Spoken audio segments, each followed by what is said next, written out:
Let's talk more about the Fed now and the state of the economy with Brett Ryan, Senior U.S. Economist at Deutsche Bank. And Brett, good to have you on the show. Great, thank you for having me. So yesterday, Powell seemed to muddy the waters a little bit when it comes to an interest rate cut. Didn't seem as adamant that we might get one at the July meeting. If there is little to no clarity after the G20 on China trade, do you think the Fed will be on hold?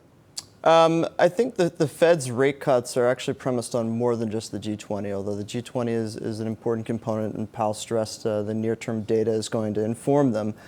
It's not just about the trade war, though. They have very low inflation. They've been missing on their inflation target for the better part of the last 10 years. So there's increasing discomfort on the committee, especially by members such as Bullard, Evans from Chicago, who have noted that the persistent misses on core inflation and a drop in inflation expectations is threatening their dual mandate. Remember, it's not just the unemployment rate, it's also what the inflation rate's doing. And they've been missing it.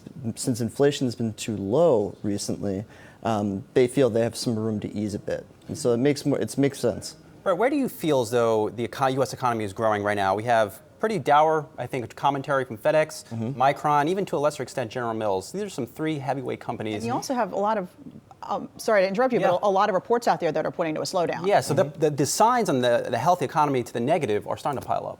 Yeah, we would agree, and the sentiment indices certainly point to that. And our fear, is that the slowdown in business sentiment will spill over into consumer sentiment. You started to get a sign of that yesterday with Conference Board's consumer sentiment numbers. It noted that trade issues are beginning to impact consumer sentiment, and it dropped about over 10 points. So you think we're getting to the point where we might see slightly negative growth over the summer? I wouldn't say negative growth. We're expecting about growth within the 1.5% to 1.75% range, and that's mainly predicated on a slowdown in capital expenditures. As businesses, they're losing confidence. And to your point about this conflicting trade commentary, well, we've heard 90% since the beginning of the year, and nothing's done. And so just the fact that you have this ongoing uncertainty, you're going to be more cautious about your investments, and that spills over into the broader economy. That causes a slowdown. And the question always going into this year was, okay, we're coming off of fiscal stimulus.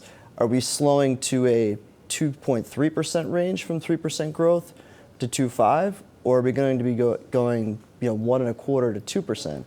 And at the moment, of halfway through the year, the data are kind of pointing to more of a sub 2% growth for the year. As you mentioned in our morning meeting, it's that last 10%. It's always really the matters. hardest. All the details happen in that last 10% of a deal. We've got the jobs report out July 5th. It's also a holiday week, so it's tough with that report. Not a lot of people are around to really react. Not for this guy, he'll be ready to rock and roll. You're going to be working on July 5th. There's, some people will be in the office on July 5th, unfortunately. What is your expectation? We're looking for about 160,000. And it's not just the headline number, though, that I think people should be focused on. Hours worked is really important.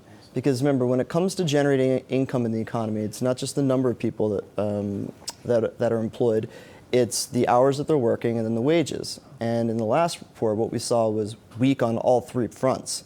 You had wages that did not increase, and you had hours that remained low at 34.4. So I'm watching that hours number just as much as I'm watching the headline number. At this point in the cycle, you should be generating about 120 to 150,000 per month. So, we're coming from a pace last year of over 200,000. This is expected.